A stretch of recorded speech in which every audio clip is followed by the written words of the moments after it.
সন্ত্রাসী কর্তৃক আতঙ্কিত হামলার প্রতিবাদে আজকের এই বিক্ষোভ সমাবেশের সম্মানিত নেতৃবৃন্দ, সাংবাদিক বন্ধুগণ, আমার সহযোদ্ধা, বিক্ষুব্ধ তৌহিদি জনতা, প্রশাসনের ভাইয়েরা, আমরা আজকে অত্যন্ত দুঃখিত ও মর্মাহত নিয়ে এখানে উপস্থিত হয়েছি। আমরা ভেবেছিলাম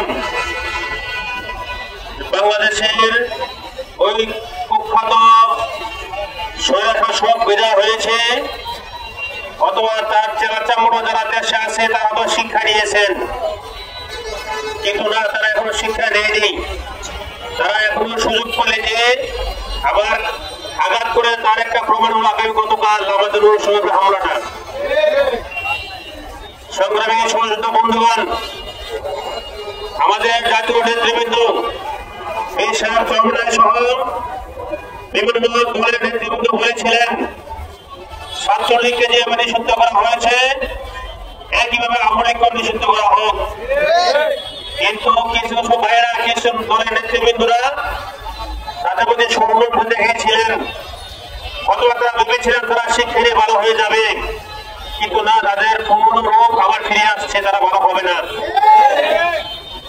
আমরা স্পষ্ট বলতে চাই, আমাদের পৌরসভায় কোনো অন্যায় করে কোনো অপরাধ করে নাই। সে ওই এলাকায় একজন জনপ্রতিনিধি, জনবিরোধী ব্যক্তি, সে এলাকার সন্ত্রাস মাদকের বিরুদ্ধে সোচ্চার ছিল সংরক্ষণ, তার উপরে কেন আঘাত হলো?